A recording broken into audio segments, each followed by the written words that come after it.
పిత పుత్ర పవిత్రాత్మ నామమున ఆమేన్. ప్రియమైన సహోదరి సహోదరులారా, మన ప్రభు అయిన క్రీస్తు పేరట మీ అందరికీ వందనాలు. మనం బైబిల్ స్టడీ అనే కార్యక్రమాన్ని చేయుచుండగా గతంలో మనం మత్తయి సువార్త 6వ అధ్యాయాన్ని వరకు మనం ధ్యానించుకున్నాం. ఈరోజు మనం ప్రభు యొక్క కృపను బట్టి 7వ అధ్యాయాన్ని ధ్యానించుకునే ప్రయత్నం చేద్దాం. ముందుగా నేను చదువుతూ ఉన్నాను. మత్తయి సువార్త 7వ అధ్యాయము 1వ వచనం నుండి 6వ వచనం వరకు ముందుగా చదువుతూ ఉన్నాను. పరులను గూర్చి మీరు తీర్పు చేయకుడు, అప్పుడు మేము గూర్చి అట్లే తీర్పు చేయబడదు. ఎందుకనగా మీరు పరులను గూర్చి తీర్పు చేసినట్లే మీకును తీర్పు చెప్పబడును. మీరు ఏ కొలతతో కొలిచెదరో ఆ కొలతతోనే మీకును కొలవబడును. నీ కంటిలోని దూలమును గమనింపక నీ సహోదరుని కంటిలోని నలుసును వ్రేలెత్తి చూపుదవేళ నీ కంటిలోని నలుసును తీసివేయనిమ్ము అని సోదరుణ్ణి నీవెట్లు అడగగలవు? నీ కంటిలో దూలమున్నది కదా. కపట భక్తుడా, ముందుగా నీ కంటిలోని దూలమును తీసివేసుకును, అప్పుడు నీ సోదరుని కంటిలోని నలుసును తీసివేయుటకు నీ చూపు స్పష్టముగా నుండును. పవిత్రమైన దానిని కుక్కల పాలు చేయవలదు, వెలగల ముత్యములను పందులకు పారవేయవలదు. అవి కాళ్లతో త్రొక్కి నీపై పడి నిన్ను చీల్చివేయును. ప్రియులారా, మత్తయి సువార్త 7వ అధ్యాయం 1వ వచనం నుండి మనం 6వ వచనం చదువుకున్నాం. దీన్ని మనం వచనం టు వచనం ధ్యానించుకోగలిగితే, మొదటి వచనములో పరులను గూర్చి మీరు తీర్పు చేయకుడు, అప్పుడు మేము గూర్చి అట్లే తీర్పు చేయబడదు. మన ప్రభు అయిన యేసుక్రీస్తు కొండ మీద ప్రసంగంలో ఈ మాటలు మాట్లాడినట్లుగా మనకు కనిపిస్తూ ఉన్నాయి.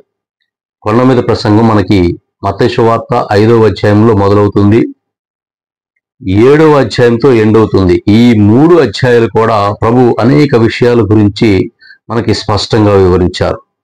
దానిలో భాగంగానే ఈరోజు మనం 7వ అధ్యాయాన్ని ధ్యానించుకుంటూ ఉన్నాం. పరులను గూర్చి మీరు తీర్పు చేయవద్దు. ఎందుకంటే పరుల గురించి మీరు ఏ విధంగా అయితే తీర్పు చేశారో మీరు కూడా అదే తీర్పులోకి వస్తారు అని మొదటి వచనంలో గుర్తు చేస్తూ ఉన్నాడు. ఎందుకంటే మీరు పరులను గూర్చి తీర్పు చేసినట్లే మీకును తీర్పు చెప్పబడను. మీరు ఏ విధంగా అయితే పరుల మీద తీర్పు చేస్తారో అదే విధంగా మీకు కూడా తీర్పు చెప్పబడును. మీరు ఏ కొలతతో కొలిచెదరో ఆ కొలతతోనే మీకును కొలవబడును. అంటే ఇక్కడ మనం ఏ విధంగా అయితే పరుల పట్ల బిహేవియర్ చేస్తామో, పరుల్ని ఏ విధంగా ద్వేషిస్తామో, పరుల్ని ఏ విధంగా చులకన భావంతో చూస్తామో, పరుల్ని ఏ విధంగా విమర్శిస్తామో, పరుల్ని ఏ విధంగా అయితే బాధ పెడతామో, ఇవన్నీ కానీ మనం చేస్తే అదే విధంగా ఇప్పుడు మనం చెప్పుకున్నన్ని కూడా మన బ్రతుకుల్లో మనకి కూడా ఇలాగే ఉంటుంది అని ప్రభువారు చెప్తూ ఉన్నారు. ముందు అసలు పరులకి నువ్వు తీర్పు చెప్పాలంటే ముందు నువ్వు ఎంత కరెక్ట్గా ఉన్నావు అనేది మనం చూసుకోవాలి. మనం ఎంత కరెక్ట్. ఇప్పుడు మనం ఒక వ్యక్తిని వేలెత్తి చూపేటప్పుడు ఆ వేలెత్తక ముందే మన పరిస్థితి ఏంటి, మన యొక్క స్థితిగతులు ఏంటి అనేది చూసుకోవాలి. మనం నిక్కచ్చిగా నిఖార్సుగా నీతివంతమైన జీవితాన్ని జీవిస్తే మాత్రం పరుల్ని మనం దండించవచ్చు. ఇదిగో ఈ సక్రమైన మార్గంలో మీరు లేరు, మీరు సక్రమైన మార్గాన్ని నడవండి, దుష్కార్యములు చేస్తూ ఉన్నారు, దుష్కార్యాలను విడనాడండి అని మనం చెప్పవచ్చు. కానీ ఆ సక్రమైన మార్గాన్ని మనం అనుసరించకుండా మనమే దుష్కార్యములు చేస్తూ ఎదుటి వారిని దూషించడం అనేది కరెక్ట్ కాదనేది ఇక్కడ ప్రభు గారు చెప్తూ ఉన్నారు. అందుకే కపట భక్తుడా, వీరిని ఎవరైతే పరులను ద్వేషిస్తారో, వీడి దుష్ట కార్యములు చేస్తూ పరుల్ని ఏ విధంగా అయితే దూషిస్తారో వాడిని గురించి మాట్లాడుతూ ఉన్నాడు. కపట భక్తుడా, వారికి ప్రభు పెట్టిన పేరు. కపట భక్తుడా, ముందుగా నీ కంటిలోని దూలము తీసుకునము. ముందుగా నీలోని ఉన్న తప్పును సరిచేసుకో. ఎదుటి వారిని అనే ముందు ముందు నీ జీవితం ఎలా ఉంది అనేది ఒకసారి మనం గమనించుకోవాలని ఇక్కడ చెప్తూ ఉన్నాడు. అప్పుడు నీ సోదరుని కంట్లో నులుసును తీసివేయటకు నీ చూపు స్పష్టముగా ఉండును. ఎప్పుడైతే మనం నీతివంతమైన జీవితాన్ని జీవిస్తామో ఎదుటి వ్యక్తుల గురించి మనకి స్పష్టంగా అర్థమవుతూ ఉంటుంది. అతను పరిపూర్ణమైన జీవితం, ఎలాంటి తప్పులు లేకుండా జీవిస్తూ ఉన్నాడా, లేదా తప్పటడుగులు వేస్తూ ఉన్నాడా, పాపంలో కూరుకుపోతూ ఉన్నాడు అనేది మనకు స్పష్టంగా కనిపిస్తుంది. ఎందుకంటే మనం నీతివంతమైన జీవితం జీవిస్తున్నప్పుడు ఆటోమేటిక్గా అవినీతి పరులు ఎవరనేది మనకు తెలిసిపోతూ ఉంటుంది. అలా కాకుండా మనం అవినీతి పరులుగా ఉంటూ ఇతర వ్యక్తుల్ని ఈ దోషులుగా మనం ఎంచడానికి వీల్లేదనేది ఇక్కడ ప్రభు చెప్పాలనుకున్న మాట. ఇది పవిత్రమైన కార్యం. ఇది ఎప్పుడైనా సరే ఈ కార్యాన్ని ఎదుటి వ్యక్తిని మనం దూషించే ముందు మనం ఆత్మ పరిశీలన చేసుకోవాల్సిన అవసరం ఉందనేది ఈ 7వ అధ్యాయం మొదటి 6 వచనాల యొక్క సారాంశం. పోతే 7వ వచనంలో అడుగుడు మీకు వసగబడును, వెదకుడు మీకు దొరుకును, తట్టుడు మీకు తెరవబడును, ఏలైనా అడిగిన ప్రతి వానికి లభించును, వెదికిన ప్రతి వానికి దొరకును, తట్టిన ప్రతి వానికి తెరవబడును. కుమారుడు రొట్టెనడిగినా మీలో ఎవడైనా వానికి రాయినిచ్చునా, చేపనడిగినా పామునిచ్చునా? మీరెంత చెడ్డవారైనను మీ పిల్లలకు మంచి బహుమానాలు ఇచ్చుటూ మీకు తెలియను కదా. మరి పరలోకమందున్న మీ తండ్రి అడిగిన వారికి ఇంకెట్టి మంచి వస్తువులనిచ్చునో ఊహింపుడు. అడుగుడు మీకు వసకబడును, వెదకుడు మీకు దొరుకును, తట్టుడు మీకు తెరవబడును. అన్ని వేళలా దేవుడు మన యందు కార్యాలు చేయటానికి సిద్ధంగానే ఉంటాడు. కాబట్టి మీరు అడగండి, తట్టండి, అడిగితే ఇస్తాడు, తడితే తెరుస్తాడు. అలాగే ఉంటాడు దేవుడు. మీకు ఎప్పుడు కూడా మీకు మంచి కార్యాలు చేయడానికి సిద్ధంగానే ఉంటాడు. మరి మీరు మానవ మాతృలైన మీరు చెడ్డవారైన మీరు మీ కుమారులు చేపనడిగితే పామునిస్తారా? మరి రొట్టెనడిగితే రాయినిస్తారా? అలా ఎవరు కదా. మీరు ఎంత చెడ్డవారైనా, మీ పిల్లలు ఎంత చెడ్డవారైనా, వారు గాని పిల్లలు గాని రొట్టెని అడిగితే మనం రొట్టె తీసుకొచ్చిస్తాం తప్ప రాయినివ్వం. అలాగే చేపను అనుకోండి, చేపనే తీసుకొచ్చిస్తాం తప్ప పాముని తీసుకొచ్చివ్వం. కాబట్టి మరి చెడ్డవారైన మీరే అలాంటి మీ పిల్లల పట్ల ఆ విధంగా ప్రవర్తిస్తున్నప్పుడు మరి పరలోకమందున్న మీ తండ్రి అడిగిన వారికి ఇంకెంత బహుమానం ఇస్తాడో మీరు ఒకసారి ఆలోచన చేసుకోవాలి. మానవ మాతృలు చెడ్డవారు పాపాత్ములు ఉన్న మీరే మీ పిల్లల పట్ల ఆ విధంగా ప్రవర్తించినప్పుడు వారికి ఏ అయితే అవసరతలు ఉన్నాయో తీర్చినప్పుడు మరి పరలోకమందున్న మీ తండ్రి మీకెట్టి ఉపకారాలు చేస్తాడో, ఎలాంటి వస్తువులను ఇస్తాడో ఒక్కసారి ఊహించండి అని ఇక్కడ యేసుక్రీస్తు వారు మాట్లాడుతూ ఉన్నాడు. ఇతరులకు మీకేమి చేయవలని మీరు కోరుదురో దానిని మీరు పరులకు చేయుడు. ఇదే మోషే ధర్మశాస్త్రము, ప్రవక్తల ప్రబోధం. ప్రియులారా, ఈ యొక్క వచనాన్ని మనం కొద్దిసేపు నిదానంగా మనం ఆలోచన చేయగలిగితే ఎప్పటికప్పుడు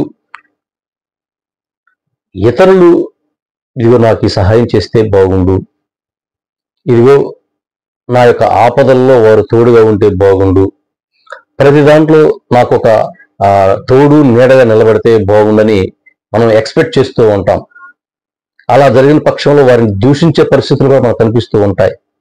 ఉన్నారులే, మీరు ఏం సహాయం చేశారు, మీ వల్ల మాకు ఉపయోగం ఏంటి అనే నిందలు కూడా మనం వేస్తూ ఉంటాం. కానీ వేసే ముందు మనకి అవన్నీ జరగాలంటే ముందు మీరు చేసారా లేదా ఇతరులకు అనేది మీరు ఆలోచన చేసుకోవాలి అనేది. ఒక్కరి మీద మనం నింద మోపేటప్పుడు మనం ఏ విధంగా ఎదుటివారి పట్ల జీవిస్తూ ఉన్నాం అనేది ఒకసారి జ్ఞాపకం చేసుకోవాలి. ఇది మోషే ధర్మశాస్త్రము, ప్రవక్తల ప్రబోధం కూడా.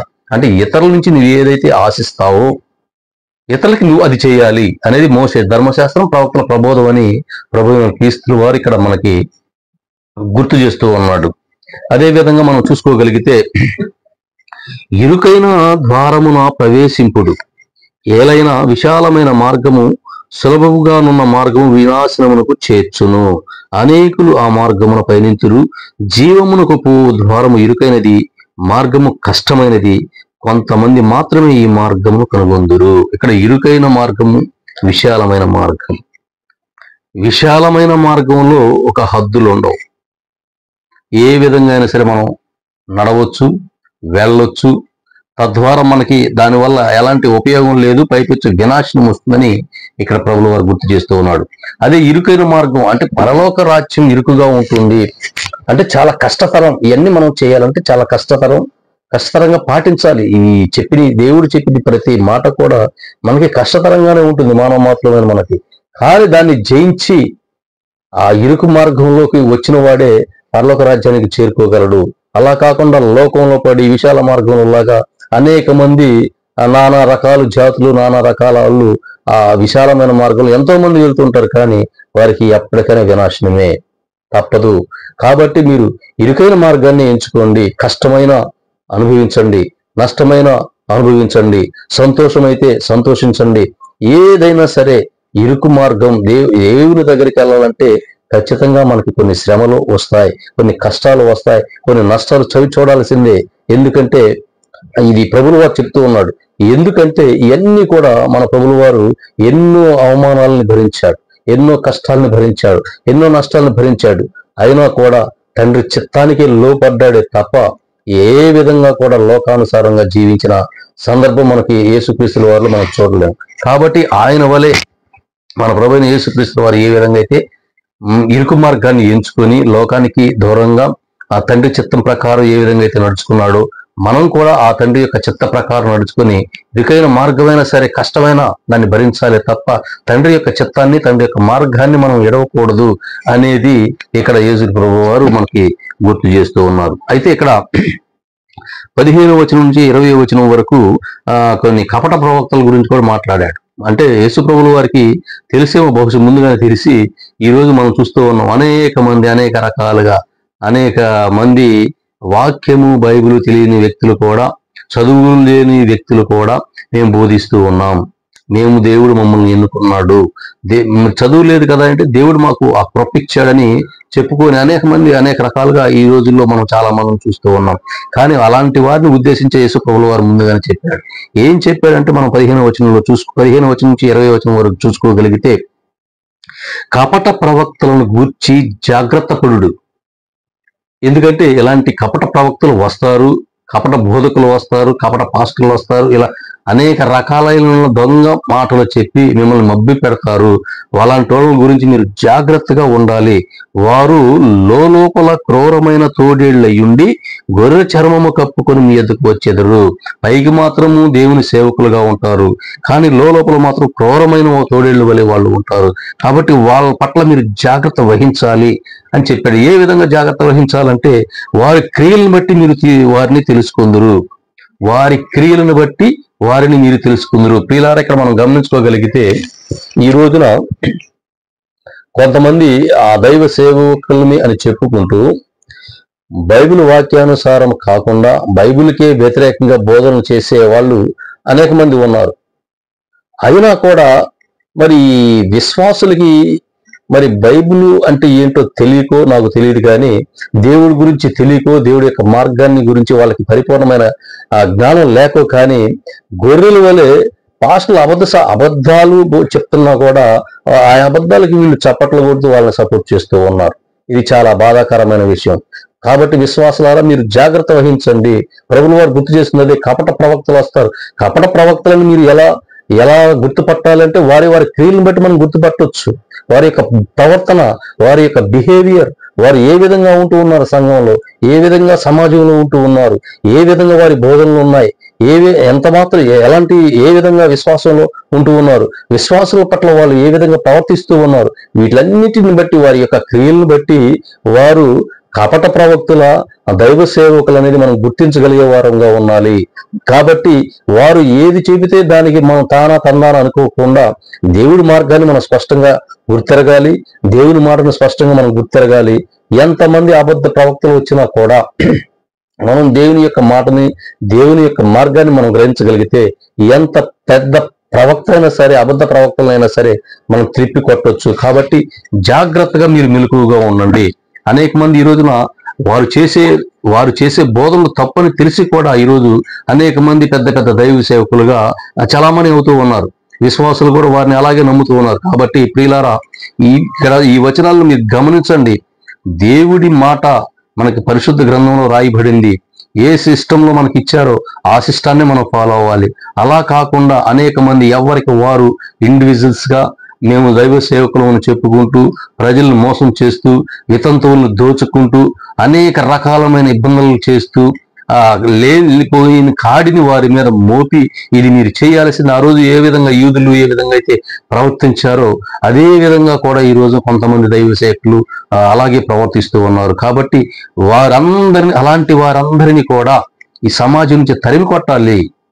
అసలు ఈ అబద్ధ ప్రవక్తల వల్లే ఈ క్రైస్తవ సమాజానికి చాలా ప్రమాదకరమైన పరిస్థితులు ఉన్నాయి.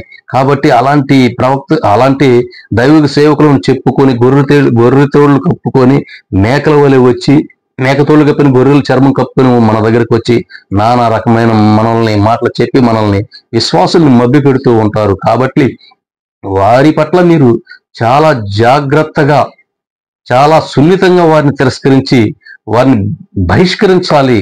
వాక్య విరుద్ధం ఎవరు చేసినా సరే వారిని క్రైస్తవత్వం నుంచి బహిష్కరించాలి. మీరు తప్పు చేస్తున్నప్పుడు తప్పు చేస్తున్నామని మనం నిలదీయగలగాలి. ఈ వాక్యానుసారంగా వాళ్ళని దీటుకోవాలి. కాబట్టి దీన్ని యేసు ప్రభు వరకు మనకి ఇక్కడ గుర్తు చేస్తూ ఉన్నాడు. కాకపోతే ఇలాంటి ప్రవక్తల వల్ల ఇలాంటి అబద్ధ ప్రవక్తల వల్ల మళ్ళా శిష్యులు కూడా అబద్ధ ప్రవక్తలాగే తయారవుతారు. దాన్ని ఉదాహరించి ఇక్కడ చెప్తూ ఉన్నాడు. మంచి చెట్టు మంచి పండ్లను, చెడు చెట్టు చెడు పండ్లను ఇచ్చును. అంటే నీవు ఏ విధంగా అయితే మంచి దైవ సేవకులు అనుకోండి, మీ శిష్యులు కూడా మంచి దైవ సేవకులుగా తయారు చేస్తారు. అలాగే వారు కూడా సమాజానికి క్రైస్తవానికి ఎంతో కొంత ఉపయోగపడుతూ ఉంటారు. అలా కాకుండా నీవే దృష్టుడివై నీవే కవట ప్రవక్త అయి ఉంటే మరి నీ శిష్యుల పరిస్థితి ఏంటి? ఆ శిష్యుల ద్వారా వచ్చిన విశ్వాసుల పరిస్థితి ఏంటి? ఇవన్నీ కూడా గందరగోళమైన పరిస్థితుల్లో ఉండిపోతారు. ఈ అబద్ధ ప్రవక్తల ద్వారా క్రైస్తవానికి ముప్పు వాటిల్లుతుంది. కాబట్టి మీరు ధైర్యంగా ఉండి వారిని ధీటుగా ఎదుర్కొని వారి యందు జాగ్రత్త పడి మీరు వాక్యాన్ని తెలుసుకోవాలనేది ఇక్కడ ప్రభువైన యేసుక్రీస్తుల వారు మనకి మాట్లాడుతున్న మాట. 21వ వచనంలో ప్రభు ప్రభు అని నన్ను సంబోధించు ప్రతివాడు పరలోక రాజ్యంలో ప్రవేశింపుడు, కానీ పరలోకమందలి నా తండ్రి చిత్తానుసారంగా ప్రవర్తించేవాడే పరలోక రాజ్యంలో ప్రవేశించును. ఈరోజు మనం చూస్తూ ఉంటాం, నాటి క్రైస్తవ సమాజంలో అనేక మంది బాప్తిస్మాలు తీసుకొని మందిరాలకు వస్తూ ప్రభువా ప్రభువా అని చెప్తూ ఉంటారు. మందిరానికి వచ్చి ఎక్కడ లేని ఆరాధన గుర్తుకొస్తుంది వారికి. మరి మందిరానికి ఎప్పుడైతే వస్తారో ఎక్కడ లేని వారిలో ఉద్యమం వచ్చినట్లు ప్రవర్తిస్తూ ఉంటారు. కానీ ఆ మందిరం నుంచి బయటికి వెళ్ళగానే వారు లోకస్థితిలో మునిగిపోయి మళ్ళీ యథావిధి తథాస్థితి అనే మార్గంలో వాళ్ళు మునిగిపోతూ ఉంటారు. అందుకే ప్రభువా ప్రభువా అని సంబోధించే ప్రతి వాడు కూడా పరలోక రాజ్యంలో ప్రవేశింపడు. ఆ ప్రభు యొక్క చిత్తం ఏంటో తెలుసుకొని ఆ చిత్త ప్రకారం నడిచేవాడే పరలోక రాజ్యానికి వెళ్తాడు తప్ప నేను ప్రభువుని నమ్ముకున్నాను, నేను బాప్తిస్మం తీసుకున్నాను, నేను ఆదివారం ఆరాధనకి వెళ్తున్నాను, కూటములకు వెళ్తున్నాను, ఇలా చెప్పుకుని ప్రతి విశ్వాసి కూడా ఆ పరలోక రాజ్యానికి వెళ్ళటానికి అవకాశమే లేదు. ఎందుకంటే ఏ విశ్వాసి అయినా సరే పరిపూర్ణంగా ఆ దేవుని యొక్క చిత్తం ఏంటో తెలుసుకోవాలి, ఆ చిత్త ప్రకారం నడుచుకోవాలి. అది ఏంటనేది కూడా మనం ప్రతిదాన్ని మనం గ్రహించగలగాలి. దేవుని చిత్తం ఏంటనేది మనం గ్రహించగలగాలి. ఆ చిత్త ప్రకారమే మనం నడుచుకుంటే తప్ప మనం పరలోక రాజ్యానికి వెళ్ళలేము అని ఇక్కడ ప్రభు గుర్తు చేస్తూ ఉన్నాడు. అలాగా ప్రభు అని నీ నామము కదా మేము ప్రవచించితిమి, నీ నామము కదా మేము పిశాచాలు ప్రారదోదితిమి, అద్భుతములు అనేకములు చేసితిమని నాతో చెప్పుదురు. అప్పుడు వారితో నేను దృష్టులారా నా నుండి తొలగిపోండు, మిమ్ము నేను ఎరుగును అని నిరాకరించును. ప్రియులారా, ఇక్కడ మనం గమనించాలి, ఈ యొక్క కపట ప్రవక్తల గురించి ఇక్కడ మాట్లాడుతూ ఉన్నాడు ప్రభు. అనేక మంది ఏంటి ప్రభువా, మేము ఇన్ని సంవత్సరాలుగా నీకు సేవ చేస్తూ ఉన్నాం, నీ నామాన్ని మేము ఉచ్చరిస్తూ ఉన్నాం, నీ నామంలోనే మేము పిశాచాలను వెళ్ళగొట్టాం, ఏం చేసినా నీ నామం ప్రకారమే చేసాము అని ప్రభు అని వీళ్ళు కపట ప్రవక్తల వల్లే ఉంటే ఏంటి తర్వాత దేవుడు ఏం మాట్లాడుతున్నాడంటే, దృష్టులారా నా నుండి మీరు వెళ్ళిపోండి, అసలు మీరెవరో నాకు తెలియదని మాట్లాడుతూ ఉన్నాడు. ఎందుకు తెలియదని మాట్లాడతారంటే, వీరు కపట ప్రవక్తలుగా ఉంటూ చెప్పాల్సిన రీతిలో విశ్వాసాన్ని బలపరచకుండా లేనిపోని వాక్యాలు చెప్పుకుంటూ వారి యొక్క ఇన్కమ్ ని పెంచుకోవటానికి ప్రయాసపడుతూ అనేక రకాలుగా లేనిపోని కార్డులను కూడా ప్రజల మీద విశ్వాసుల మీద మోపుతూ చాలా మంది, ఈరోజు నేను కూడా చాలా మందిరాల్లో చాలా చర్చి దగ్గర నేను చూశాను, కొంతమంది అయితే దశమ భాగాల పేరుతో చర్చిలకి వెళ్ళలేని దుస్థితి కూడా ఉంది. ఏంటమ్మా మీరు ఆదివారం మందిరానికి వెళ్ళేవాళ్ళు కదా, ఇప్పుడు ఎందుకు మందిరానికి వెళ్ళట్లేదని కొంతమంది నేను అడిగాను. వాళ్ళు చెప్పిన మాట ఏంటంటే, అయ్యా ఇదిగో మా అయ్యగారు 10వ వంతు ఇవ్వాలి, తీసుకురాకపోతే కుదరదు, కానీ ఇచ్చే స్తోమత మా దగ్గర లేదు, వెళ్తే ఖచ్చితంగా మేము దశమ భాగం కట్టాలి, కాబట్టి ఆ కట్టలేక మేము ఇంటికాడే ఉండిపోతున్నాం అన్న మాటలు కూడా నేను చెవులారా విన్నాను, కళ్ళారా చూశాను. అలాగే నాకు తెలిసిన ఒక ఆమె ఈ మధ్య కాలంలో నన్ను ఒక మాట అడిగింది, అయ్యా మీరు ఖచ్చితంగా చర్చికి వెళ్తావు కదా, మేము కూడా చర్చికి వెళ్తాను, మేము హైందవులుగా ఉన్నాం గతంలో, ఆ హైందవులుగా ఉన్నప్పుడు మేము బొట్టు పెట్టుకునే సంస్కృతి మాకుంది, అదే ప్రకారం నేను బొట్టు పెట్టుకుని చర్చికి వెళ్తూ ఉన్నాను, దానికి మా పిల్లలు కానీ మా హస్బెండ్ కానీ ఎలాంటి అబ్జెక్షన్ చెప్పలేదు. కానీ అక్కడ పాస్టర్ గారు బొట్టు పెట్టుకుంటే మీరు చర్చి రావడానికి లేదు, బొట్టు తీసేసి రండి అన్నప్పుడు ఆమె బొట్టు పెట్టుకుంటేమో పిల్లలకి ఇష్టమే, కానీ బొట్టు లేకపోతే మాత్రం పంపించడానికి పిల్లలు కూడా ఇష్టపడతారు. ఇప్పుడు ఆమెని దేవుడికి దూరం చేసిన వ్యక్తి ఎవరు? ఇక్కడ మన కపట ప్రవక్తల వేషం వేసిన వాళ్ళే కనిపిస్తూ ఉంటారు. అసలు విషయాన్ని గ్రహించకుండా ఇవన్నీ లేనిపోని ఆచారాలని, వాళ్ళ యొక్క సొంత నియమాల్ని చెప్పి ఆమెని దేవునికి దూరం చేసిన పరిస్థితి, మందిరానికి దూరం చేసిన పరిస్థితి, ఆరాధనకి దూరం చేసిన పరిస్థితి. ఖచ్చితంగా ఇలాంటి పరిస్థితుల వల్ల ఆ యొక్క బోధకుడు ఖచ్చితంగా రేపు తీర్పులో సమాధానం చెప్పుకోవాల్సిన అవసరం ఉంది.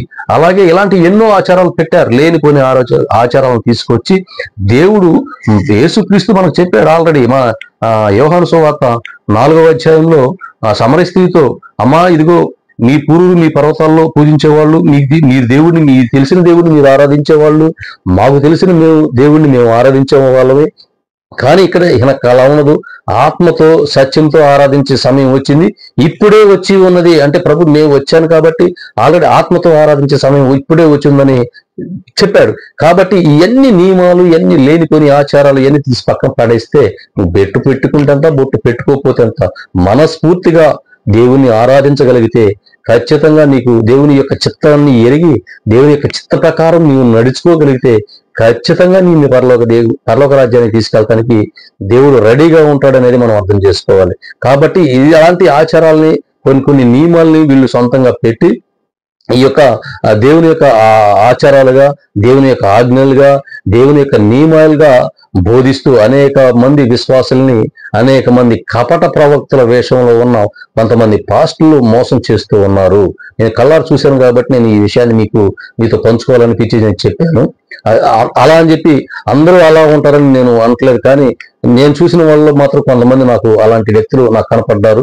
వాక్యలేఖనం నాకు తెలుసు కాబట్టి నేను వారిని దూరంగా ఉంచడం జరిగింది. ప్రియులారా, మీరు కూడా ఇక్కడ యేసు ప్రభువు వారు చెప్పినప్పుడు అలాంటి కపట ప్రవక్తలతోటి మీరు జాగ్రత్తగా ఉండండి అని చెప్పాడు. కాబట్టి నేను కూడా చెప్తూ ఉన్నాను. ఈరోజు అనేక మంది అనేక రకాలుగా బోధన చేస్తున్నారు.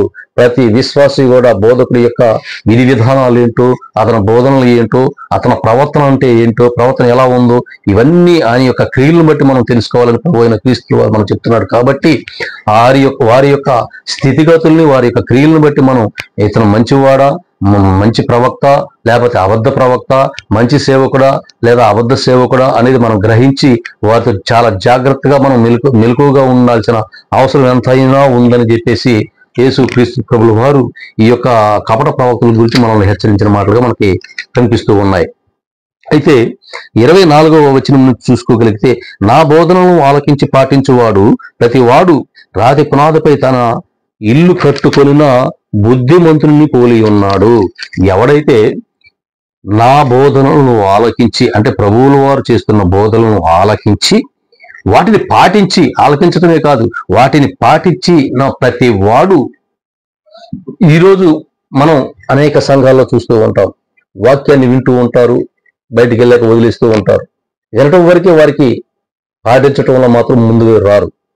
అలాంటి వారిని ఉద్దేశించి చెప్తూ ఉన్నాడు, ఎవడైతే నా వాక్యాన్ని, నా బోధనలను ఆలకించి దాన్ని పాటిస్తాడో వాడు ఎలా ఉంటాడంట, రాతి పునాదిపై ఇల్లు కట్టుకుంటే ఎలా ఉంటుందో గట్టిగా, అదే విధంగా వీడు కూడా అలాగే గట్టిగా ఉంటాడు.